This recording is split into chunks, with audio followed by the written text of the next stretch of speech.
Gazette du Togo, une vision sur l'actualité togolaise et sur le monde.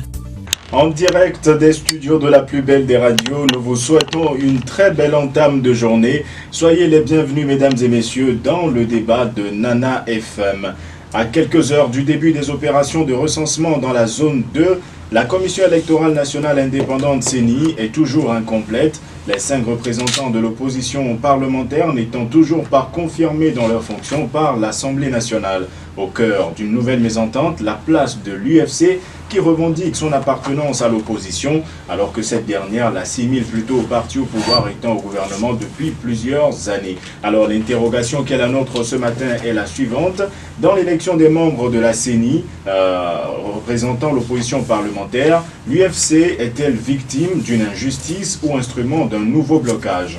Et pour en parler, avec moi dans ce studio, Maître Isabelle Ameganvi, présidente du groupe parlementaire ANC.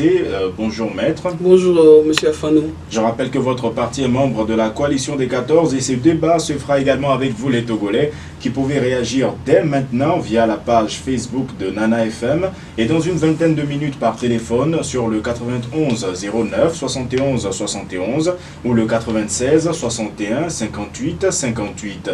Avec Stan Teko à la mise en onde, je m'appelle Antoine Afanou. Dans l'élection des membres de la CENI représentant l'opposition parlementaire, l'UFC est-elle victime d'une injustice ou instrument d'un nouveau blocage? C'est le thème du jour. Mais avant d'y aller, Maître Isabelle Ameganvi, vous avez reçu ce matin des nouvelles pas très bonnes du président fédéral de l'ANC dans la COSA. Il aurait été victime d'une agression. Oui, c'est en route vers votre studio ce matin que nous avons reçu via les canaux habituels de communication cette information qui nous tombe dessus ce matin de ce que notre président fédéral ANC COSA, M. Passou, a été molesté à son domicile par des groupes de miliciens qui l'ont sauvagement agressé et M. Passou serait entre la vie et la mort. Et donc, je suis arrivé à votre studio avec cette information-là et donc en attente d'avoir de plus amples informations. Mais à tout le moins, l'information a été suivie, accompagnée de photos de M. Passou sérieusement blessé. Il est vrai, nous attendons d'avoir de plus amples informations sur ce qui s'est réellement passé, mais je ne peux pas manquer de traduire mon écœurement et ma rage face à cette agression d'un autre âge qui, dans tous les cas, ne serait resté impuni, parce que je crois que c'est l'acte de trop en ce qui concerne l'attaque des combattants de la liberté et qui en réalité ne se battent que pour leurs droits. Le droit à la liberté, le droit à la vie, le droit au bien-être dans un pays qui est réputé appartenir à tous les Togolais. Et donc, c'est avec rage que je condamne cet acte scandaleux d'un autre set. En attendant d'avoir de plus amples informations dessus, et dans tous les cas, je vous garantis que cet acte-là ne saurait rester impuni. Ce qui veut dire que vous n'avez pas encore la certitude si cette agression est en rapport avec ses activités politiques ou autre chose. Pas du tout. Et donc, je me garde. Mais dans tous les cas, il faut l'acte en lui-même doit être condamné avant toute chose, parce que ça n'est pas normal que quelqu'un puisse être agressé à son domicile de cette manière-là. Et donc, nous y reviendrons lorsque nous aurons de plus amples informations sur la situation à Kara. Aujourd'hui, cela fait un peu plus de 2 semaines que la coalition a présenté les noms de ses représentants, les 8 qui devraient siéger à la CENI. Jusqu'à ce jour, la CENI reste incomplète. Est-ce que cela vous étonne? Oui et non. Bon, oui, parce que nous sommes habitués à cela. Vous savez, la CENI, bien que c'est depuis l'accord de Ouaga, sous la médiation de du président Blaise Compaoré à l'époque, que nous avions convenu hein, au cours de l'accord ou du règlement, enfin, de la crise qui était latente à l'époque, nous avions convenu de ce que la CENI soit inclusive et paritaire. Et ça, c'est depuis les accords de Ouaga que cela avait été fait.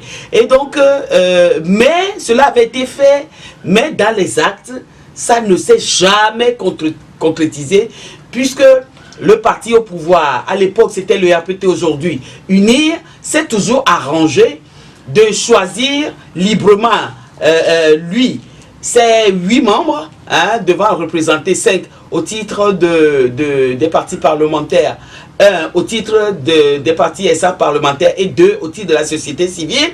Mais une fois qu'il a RPT ou UNIR librement choisi ses 8 représentants, c'est arroger le droit de choisir aussi des représentants dans le quota réservé à l'opposition. Ça a toujours été pareil, et en 2017, c'est de la même manière que sur les 8 devant revenir à l'opposition, UNIR a cru devoir choisir 4 et n'a laissé que 4 au titre des partis parlementaires à l'opposition.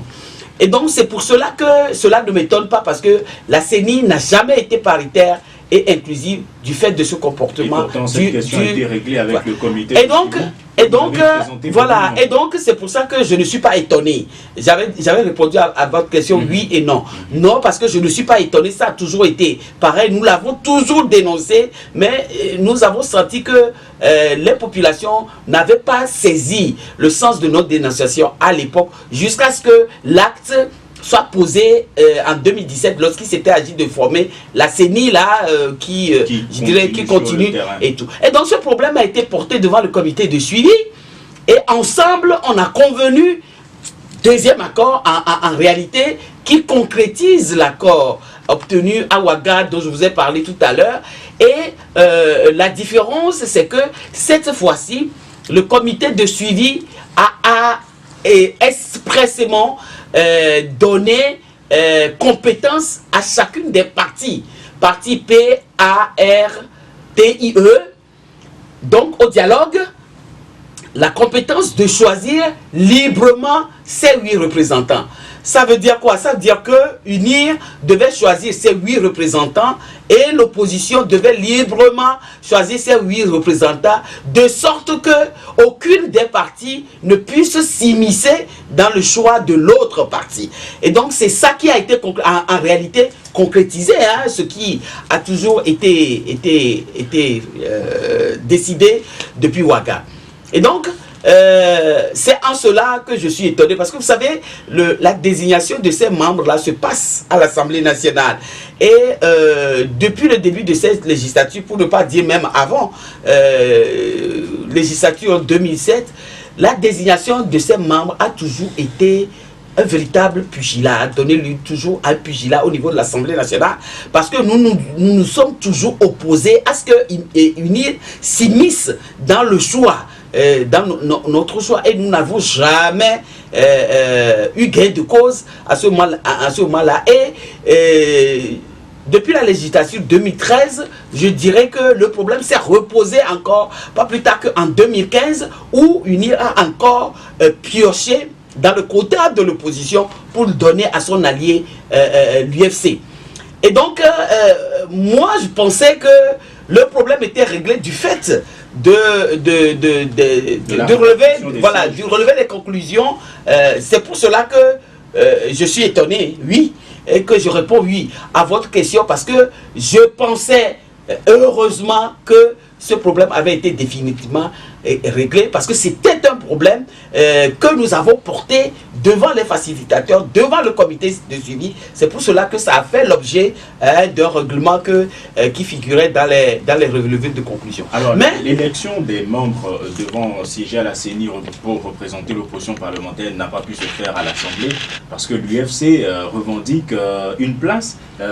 Que pensez-vous par rapport à cette situation? Oui, c'est ce qui avait toujours été le cas. Vous savez, l'UFC table sur le fait que, conformément au statut de l'opposition, elle a le droit d'être dans le gouvernement, de soutenir l'action gouvernementale, de soutenir l'action de la majorité à l'Assemblée nationale, mais d'être de la même manière, dans les mêmes conditions, dans l'opposition. Parce que la loi lui permet. Parce que la loi le lui permet. Parce que chez nous au Togo, il suffit de dire qu'on est de l'opposition et on est de l'opposition. Peu importe qu'on soutienne le gouvernement et tout ça, c'est une loi complètement unique que nous avons dénoncée parce que c'est une loi qui avait été déposée sur la table de l'Assemblée nationale sous la législature 2007-2012.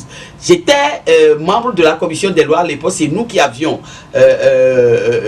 nous sommes penchés sur cette loi et c'est l'incongruité qui figurait dans cette loi qui a fait que cette loi a été laissée en stand-by. Et donc, nous avions été exclus de l'Assemblée nationale en 2010 et c'est en 2013 que la loi a été remise sur la table à des fins bien précises et votée telle qu'elle. Et donc, je tiens à rappeler l'origine même de cette loi-là pour dire que, bon, l'USC, conformément à la loi, dit qu'à cela ne tienne.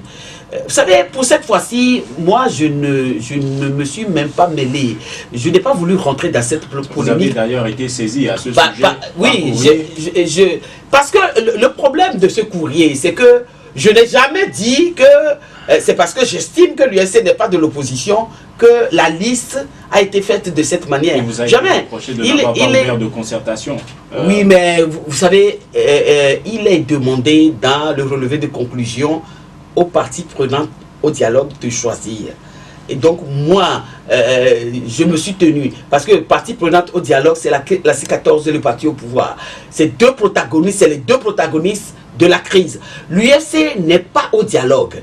Donc, et donc, à partir de c'est sur cette base et d'autres critères objectifs que je vous donnerai tout à l'heure que nous sommes partis de là. Et donc, moi, je ne veux pas rentrer dans la polémique de l'appartenance de l'UFC à l'opposition ou pas. Mais je tiens seulement à signaler que si l'UFC a la latitude d'être dans le gouvernement, de soutenir également dans l'opposition, conformément au statut de l'opposition, pourquoi diantre l'UFC ne demande pas pour une fois à unir son allié, puisqu'il soutient son action, de lui céder une place sur les 8 que il est. Parce qu'elle revendique l'opposition, ah oui, mais elle revendique l'opposition en disant qu'elle est dans le gouvernement, elle soutient l'action gouvernementale et elle est dans l'opposition parce que la loi lui permet. La loi lui permet d'être dans le gouvernement et d'être. Vous savez, la loi est dure, mais c'est la loi. Lorsque vous voulez vous tabler sur une loi, vous ne pouvez pas prendre les bons côtés qui vous arrangent et laisser l'autre. Si la loi permet à l'UFC d'être dans le gouvernement, de soutenir l'action gouvernementale et d'être également dans l'opposition, ça veut dire quoi? Ça veut dire que l'UFC peut avoir une place dans le gouvernement qu'elle soutient et dont elle est alliée et également peut-être dans l'opposition. Ça fait 10 ans que l'UFC prend une place, j'allais dire, de manière, j'allais dire manu militari au sein de l'opposition. Cette fois-ci, l'UFC peut aussi réclamer auprès du gouvernement dans lequel elle est également une place revenant. Cet argument est repris par un auditeur. Vous allez nous donner dans quelques instants les vrais arguments, les vraies raisons pour lesquelles l'UFC n'a pas été retenu. Mais comme l'on Jules pense aussi que cela fait 10 ans que la CENI est à la CENI. Cela ne doit pas être envisagé comme une carrière, la présence à la CENI. Et il faudrait laisser la place à d'autres aussi. Maintenant, quelles sont concrètement les raisons pour lesquelles vous estimez que la CENI ne devrait pas avoir une place parmi les 5 réservées à l'opposition parlementaire? Vous savez, nous, lorsque le relevé de conclusion a été donné et autres, en réalité, nous n'avons pas raisonné en termes de USC dans l'opposition, USC doit être à la CENI. Nous nous sommes basés sur des critères objectifs.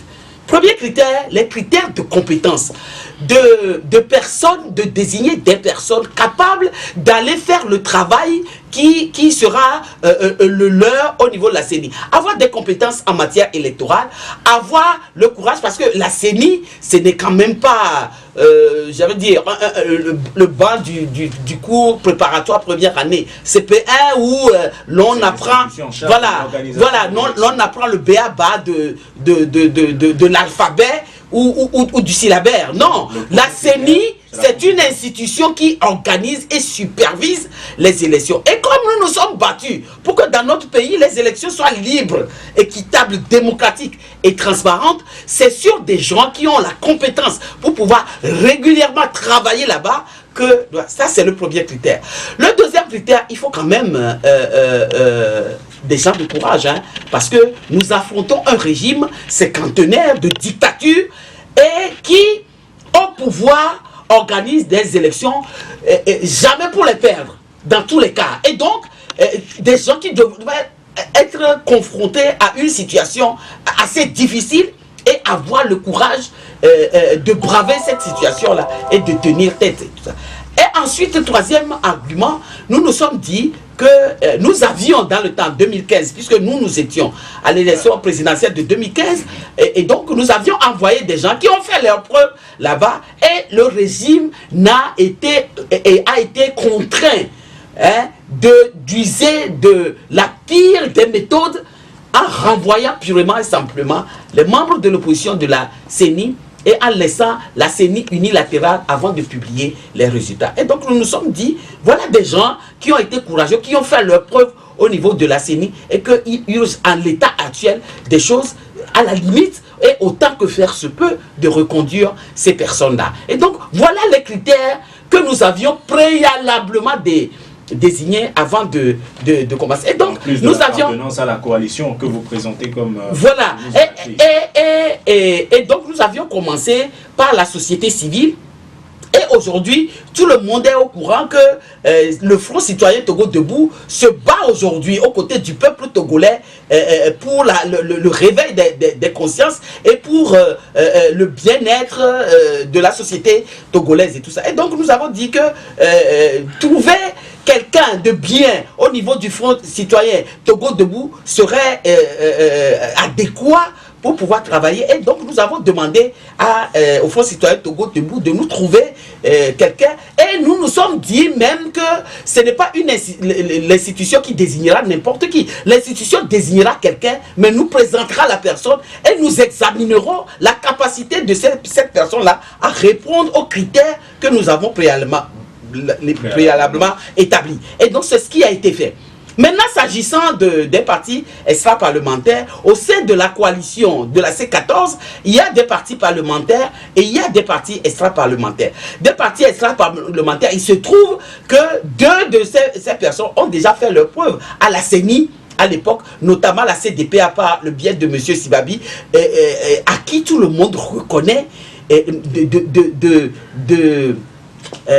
compétentes expériences au niveau électoral, et M. Biawo Tchala aussi, qui était à la CENI à l'époque. Seulement, nous nous sommes dit aussi qu'aujourd'hui, l'atmosphère politique a évolué, et vous savez que le PNP aussi joue un rôle déterminant, il faut le reconnaître au sein de la coalition. Et donc, le PSR a accepté de céder sa place là, qu'elle pouvait revendiquer à justice, ayant occupé valablement la CENI en 2015 donc, au PNP. Les critères qui ont guidé voilà, des personnes. Et donc, au niveau des partis extra-parlementaires, c'est en toute bonne foi que chacun des partis de la C14 a contribué à ce que le choix se porte sur M. Sibabi de la CDPA et M.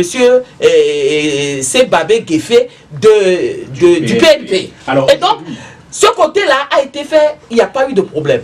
Au niveau des partis parlementaires, vous savez, nous avons une contrainte à l'Assemblée nationale. C'est que l'opposition à l'Assemblée nationale n'est pas une opposition unique, n'est pas une opposition homogène, c'est une opposition plurielle. Pour beaucoup de partis politiques, l'ANC, le CAR, ADI, bon, après DSA, FDR et autres qui sont à l'Assemblée. C'est vrai que ces partis-là se retrouvent à la C14. Et donc, il y a dans le règlement intérieur de l'Assemblée, lorsqu'il s'agit de nommer à des postes déterminés, que ce soit dans les commissions, que ce soit dans les réseaux ou les institutions interparlementaires et tout le reste, une condition que nous faisons, c'est nous répartissons ces places-là en tenant compte du poids de chaque parti politique à l'Assemblée nationale. C'est la condition de représentativité de chaque parti politique à l'Assemblée. Et c'est toujours, voilà, et c'est toujours ce que nous avions eu à faire depuis le temps. Alors aujourd'hui, malgré cette nomination sur la base des critères que vous venez d'énumérer, on se retrouve devant un blocage. Aujourd'hui, quelle est votre intention? Comment comptez-vous procéder pour que la CENI soit finalement complète afin d'entrer véritablement sur oui, mais il faudrait que j'explique d'abord pour les 5 parlementaires qui restent. Et donc, à tenir compte de la représentativité de chaque parti politique à l'Assemblée nationale, en principe, l'ANC qui compte 18 députés, hein, lorsque vous l'appliquez sur la totalité des députés de l'opposition et que vous l'appliquez sur les 5 à répartir, l'ANC devait en principe avoir 4. Si nous appliquons stricto sensu le quota de représentation. Donc, voilà, le député, l'ANC devait avoir 4 représentants au niveau des 5 parlementaires et celui qui reste devait revenir au cas qui a à 4 députés. Mais il se trouve que c'est sur le quota des 4 députés, des 4 places à la CENI qui devait avoir l'ANC compte tenu de sa représentativité à l'Assemblée nationale, que UNI a toujours pris une place pour la donner à l'UFC. Et c'est là où le problème de l'UFC, enfin, moi j'estime que ce n'est pas un problème, apparaît. Pour dire, de donner cette voilà, pour dire que monsieur Jean-Claude Romao, qui représente l'UFC à la CENI, c'est lui-même de sa bouche qu'il a déclaré que ça fait 10 ans qu'il est à la CENI. Alors, il se trouve que représentativité de l'UFC à l'Assemblée nationale, 2 députés. Représentativité de Adi à l'Assemblée nationale, 2 députés. Adi n'a jamais été représentée à la CENI alors qu'elle a le même nombre de députés que l'UFC qui se gose d'avoir passé 10 années à la CENI. Et donc nous avons estimé justice tout à fait juste de la représentativité et que ce n'est pas pour rien que le peuple togolais a envoyé 2 députés de l'UFC à l'Assemblée nationale et ce n'est pas pour rien qu'il a envoyé 2 députés de Adi aussi à l'Assemblée nationale. Et donc nous avons estimé que 10 ans d'UFC à la CENI, mais il est tout à fait normal que Adi aussi, qui a le même nombre de députés, puisse aussi être pris. Et c'est dans ce sens-là que le député, la quatrième place, je le dis encore, qui devait revenir à l'ANC, a été donné à Adi. Et donc clairement, plus sur la base de l'appartenance ou non à l'opposition, mais sur la compétence, le courage et la représentativité alternative. Alors, maintenant, je vous ai posé la question, qu'envisagez-vous pour faire évoluer la situation? Oui, vous savez, nous avons une obligation par rapport au relevé des conclusions du comité du suivi du 23 septembre dernier. C'est avant, au plus tard le 30 septembre, déposer une liste de 8 représentants de l'opposition à l'Assemblée nationale pour être nommés à la CENI, à l'effet de rendre la CENI paritaire et inclusive. Nous avons fait, comme dirait l'autre, notre job. Et donc, nous nous attenons à la... Aujourd'hui, le blocage... Pendant ce temps, le processus continue. Oui, mais le blocage qui se trouve n'est pas de notre fait. À l'Assemblée nationale, le président de l'Assemblée nationale dit qu'ils sont confrontés à un problème parce que le représentant de l'UFC qu'ils ont nommé en octobre 2017 à la place de l'opposition elle-même et qu'on corrige, le comité de suivi a corrigé aujourd'hui en disant que chaque parti doit nommer librement, refuse de libérer la place alors que ceux qu'ils ont nommés au titre des partis extra-parlementaires et de la société civile ont démissionné. Alors dans ce cas, librement. Et donc, puisque vous estimez avoir fait votre job... Oui, mais nous avons fait notre job, il revient à ceux qui l'ont fait. Mais je fais observer que tout ce blocage-là nous fait sourire un peu parce que c'est dans ce pays que nous étions, je vous l'ai dit tout à l'heure, prudence de renvoyer des représentants des représentants de l'opposition qui ont prêté serment, qui ont été nommés par l'Assemblée nationale, Manu Militari de la CENI. Aujourd'hui, nous sourions lorsque le parti au pouvoir nous dit qu'il est incapable. Donc vous attendez il est incapable du pouvoir d'exécuter un accord, je dirais un accord international qui est intervenu et donc il est dans l'impossibilité d'exécuter cet accord-là et de ne pas avoir le pouvoir de faire en sorte que son allié dégage de la place qu'il occupe indûment au lieu et place de la place du représentant qui devait être désigné par la partie opposition. Oui, mais tout à fait. Puisque en 2017, si le problème là se pose aujourd'hui, c'est qu'entre-temps, le parti au pouvoir a cru devoir nommer à la place de l'opposition des personnes qui se retrouvent là. Aujourd'hui que le comité de suivi a demandé à l'opposition de nommer elle-même ses représentants et que les 8 représentants sont nommés, ben, il revient à celui qui a mis les personnes indues, j'allais dire, à cette place-là, de libérer la place pour que ceux qui valablement devaient les occuper puissent rentrer dans le processus et faire leur travail. Nous allons maintenant voir ce que les auditeurs en pensent sur le 91 09 71 71 ou le 96 61 58 58. À votre avis, dans l'élection des membres de la CENI représentant l'opposition parlementaire, l'UFC est-elle victime d'une injustice ou instrument d'un nouveau blocage? Vos réactions sont également attendues sur la page Facebook de Nana FM. Nous avons un premier auditeur en ligne. Allô? Bonjour, on vous appelle comment? Comme vous nous appelez d'où? Allez-y, nous vous écoutons.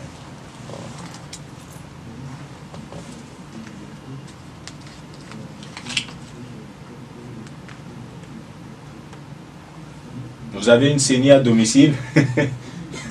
Allez-y rapidement.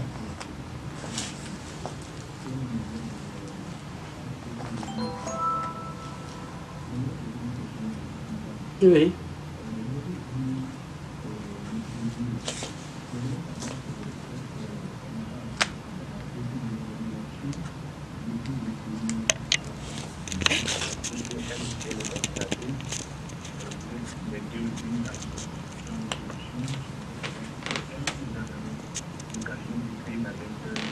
Bien. Merci. C'est noté, M. Komi. Merci d'avoir participé à ce débat. Passez une bonne journée. Le 91 09 71 71 ou le 96 61 58 58. Sur la page Facebook de Nana FM, Kossi Thomas écrit que l'UFC s'est laissé instrumentaliser par le pouvoir pour leur permettre de faire leur recensement dans la zone 2. À côté, Konkwe dit que l'UFC est un vrai instrument de blocage pour le règlement de la crise politique. L'UFC ferait mieux d'exiger du pouvoir un siège à la CENI pour bien sauvegarder son image que de se livrer à cette scène. Stan Eugène Tchevi dit de gré ou de force, l'UFC quittera la CENI. L'UFC doit quitter la CENI pour que les choses avancent. Un autre auditeur en ligne. Allô? Bonjour Monsieur Maglo, comment allez-vous? Aujourd'hui vous n'avez... Bonjour. Aujourd'hui vous n'avez que 45 secondes, allez-y. Allez-y, nous n'avons... C'est la même chose avec tous les auditeurs, Monsieur Maglo. Allez-y, nous vous écoutons. Bien.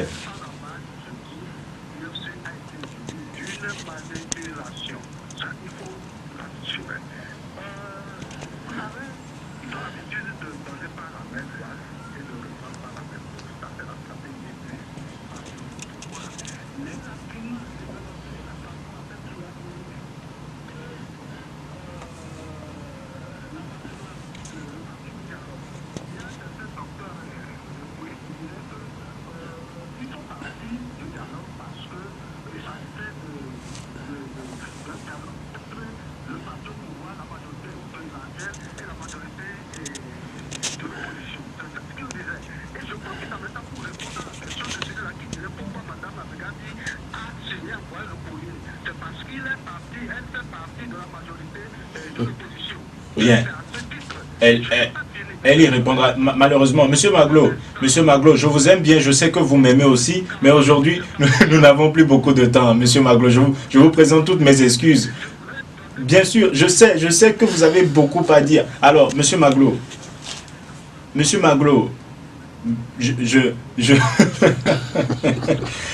allez-y. Bon, puisque vous insistez, bien. je vous rajoute une vingtaine de secondes. Allez-y. Pourquoi l'UFC est là-bas? Pourquoi l'UFC est là-bas? C'est ce que vous vouliez dire.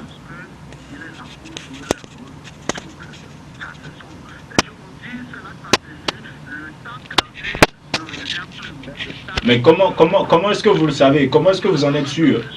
Comment êtes-vous sûr que l'UFC est là-bas pour jouer au trouble ou à des jeux troubles? Bien, merci. Merci. Maintenant, on se quitte toujours amicalement, n'est-ce pas, M. Maglo? Vous avez dit l'essentiel, on se quitte amicalement, n'est-ce pas? Passez une bonne journée. Passez une bonne journée. Alors, Maître Amegavi, vous avez eu M. Komi depuis Dido Gomé qui vous a posé une question sur le courrier et M. Maglo qui a estimé que l'UFC s'est fait manipuler a fini par poser la même question également et il a tenté d'y répondre d'ailleurs. Oui, au premier interlocuteur, je dirais que j'ai signé la lettre pour la simple raison que, vous savez, la nomination à des institutions de ce genre-là est une procédure parlementaire. Et donc, la coordinatrice de la C14 n'est pas députée à l'Assemblée nationale. Et donc, cela se fait de la même manière. Je suis étonné parce que en 2015, c'est moi qui ai signé la lettre pour la liste aussi de ceux qui avaient été introduits au titre de l'opposition à la CENI, mais personne n'a posé de questions à l'époque. Mais cette fois-ci, bon, je me rends compte que les gens sont intéressés par le fait que c'est ma signature qui figure sur cette lettre-là. Ma signature figure sur cette lettre pour la simple raison que la nomination des membres à la CENI est une procédure parlementaire et c'est à ma qualité de président du groupe parlementaire ANC, le seul groupe parlementaire de l'opposition à l'Assemblée nationale. C'est en cette qualité que la lettre a été signée par moi et non pas par la coordinatrice de la C14. Et donc, vous conviendrez avec moi que si je n'avais pas compétence pour ce faire, il n'est pas question, parce que je suis avocat de profession, et donc, moi, je m'en tiens au respect, surtout des règles de procédure. Et donc, c'est en cette qualité, tout simplement, que la liste de l'opposition a été introduite par ma modeste personne à l'Assemblée nationale. Il s'agit d'une question de procédure parlementaire et c'est comme cela que ça se fait. Un autre auditeur en ligne, allô? Bonjour. Pelé depuis Doulassane, allez-y, nous vous écoutons. Bonjour.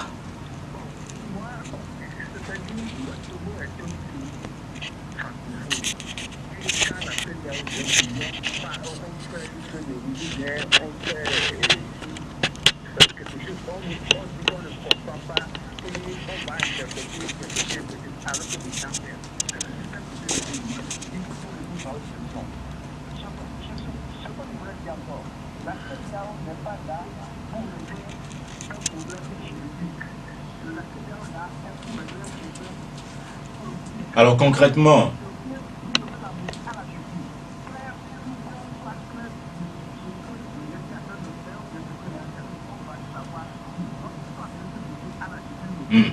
bien, merci. Merci Monsieur Pelé d'avoir participé au débat. Passez une bonne journée. Josué L'Homme venait sur la page Facebook de Nana FM écrit que c'est très regrettable que ce geste vienne de ce grand parti qu'est l'UFC. Ce parti est toujours dans sa logique.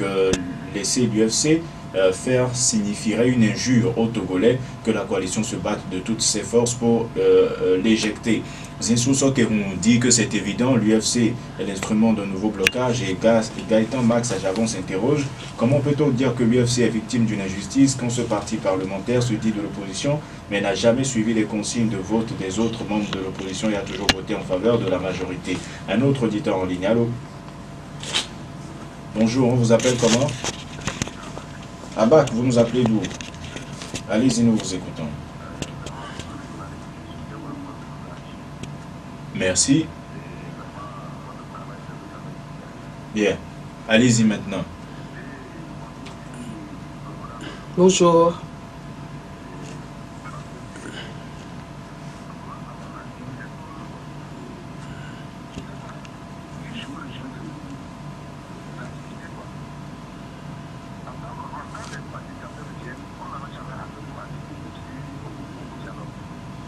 Donc pour vous, la coalition a bien fait de répartir les sièges tels quels?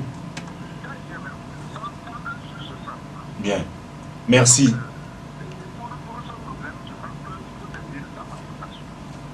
Alors, on a deux avis divers. Merci, deux avis divergents. Merci à Abak d'avoir participé à ce débat. Passez une bonne journée. Monsieur Pelé vous demande de saisir la justice. Abak vous demande de plutôt vous retourner vers la facilitation.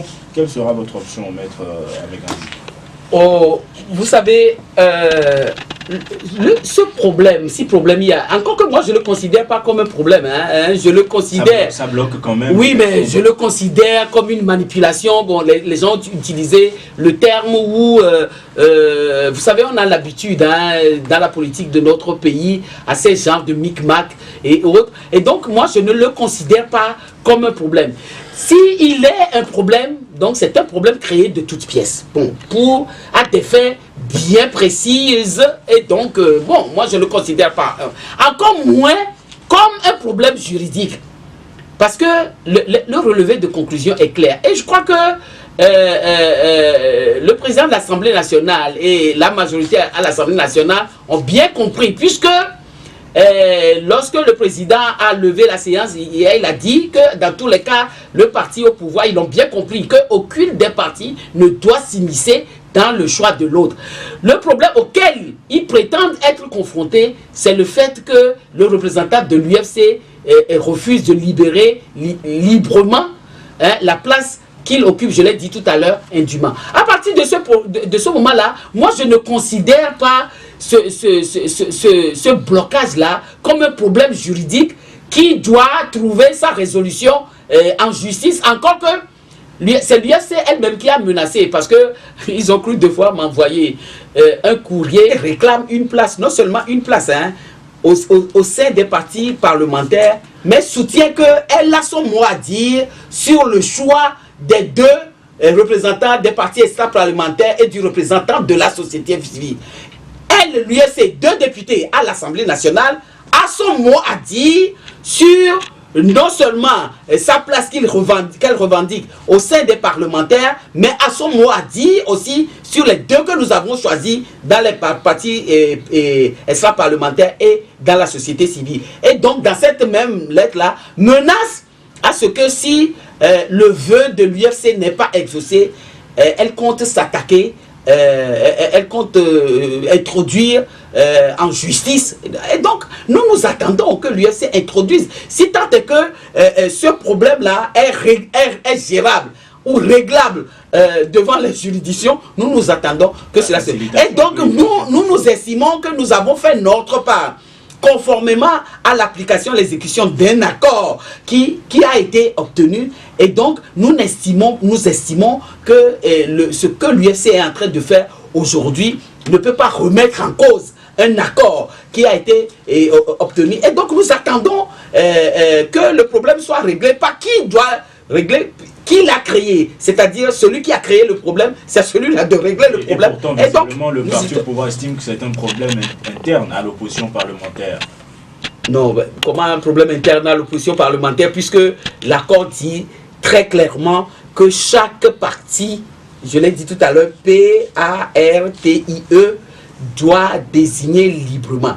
Et donc, une des parties au dialogue a désigné librement et a déposé la liste. Alors, et je fais observer, et je l'ai dit à l'Assemblée nationale la dernière fois, que le jour où nous procédons à la nomination, à la désignation des membres de l'opposition, moi je ne connaissais pas ce que UNIR a fait en ce qui concerne sa désignation, son maintien, parce que le texte dit qu'on peut désigner ou maintenir.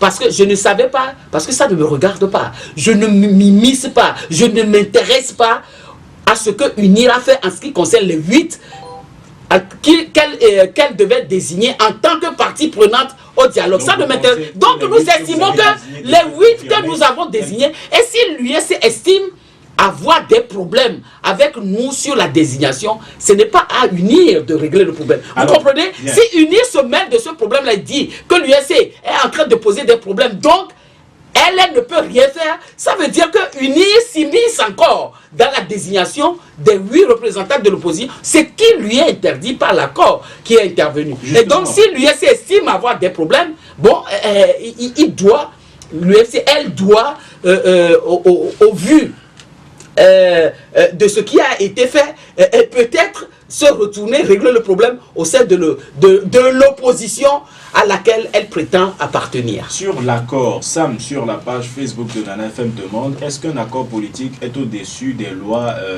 d'un pays? Bien sûr.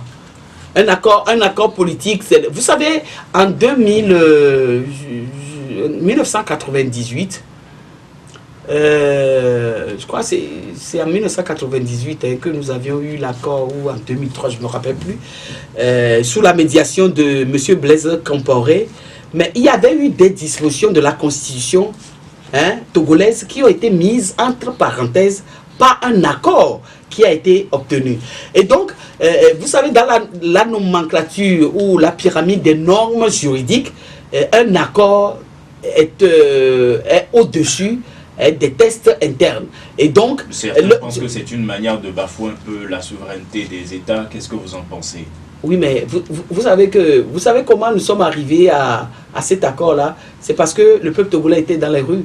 C'est le chef de l'État lui-même qui a fait appel à la CEDEAO. Alors, je suppose qu'il a fait appel à la CEDEAO en toute connaissance de cause, en estimant que la CEDEAO, c'est la CEDEAO qui regroupe des États. Ce n'est pas seulement le Togo qui est membre de la CEDEAO. Et donc, à partir du moment où la CEDEAO, sous son appel, est intervenue et a proposé au cours de discussions, est arrivé à avoir des protagonistes de la crise, un accord. Et en droit, on dit que les conventions légalement formées tiennent de loi à ceux qui les ont faites. Et donc, si cet accord-là est intervenu en concertation et en acceptation des parties au dialogue, cet accord-là devient la loi entre les parties signataires. Et donc, cet accord-là a valeur et a prééminence même sur les lois de la République. Ça m'estime que si un accord politique est au-dessus des lois, l'UFC doit céder sa place, sinon l'UFC reste conformément aux lois du pays. Vous lui avez répondu. Alors en même temps, votre mot de la fin,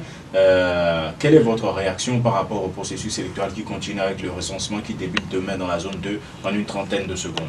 Oui, mais bon, c'est un processus qui ne nous concerne pas, vous l'avez dit vous-même, nous ne sommes pas encore à la CENI, encore moins dans les démembrements de la CENI qui opère ce recensement, et donc ce recensement-là ne nous concerne en rien.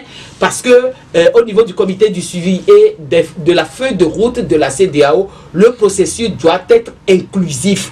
Et la CENI et ses démembrements doivent être paritaires et inclusifs. À partir de ce moment-là, le recensement unilatéral qu'opère le parti au pouvoir ne nous est en aucun cas opposable. C'est pour cela que nous avons appelé nos militants et que nous les appelons encore dans la zone 2 à ne pas participer à ce recensement-là qui, à tout le moins, n'augure rien en ce qui concerne l'organisation d'élections libres, démocratiques et transparentes. Maître Isabelle Amegambi, présidente du groupe parlementaire ANC, merci d'avoir accepté notre invitation. Ce débat ainsi s'achève. Merci à vous, auditeurs, de l'avoir suivi. Stan Teko était à la mise en onde. Je m'appelle Antoine Afanou et nous vous donnons rendez-vous demain matin dès 7h15 pour un nouveau débat. Très bonne journée à vous en compagnie de Nana FM. La Gazette du Togo, une vision sur l'actualité togolaise et sur le monde. Rejoignez-nous sur le www.lagazettedutogo.com ou sur nos comptes Facebook, Twitter et YouTube. Pour tout contact, écrivez à contact@lagazettedutogo.com ou appelez le 92 80 88 53. La Gazette du Togo, c'est l'information en continu.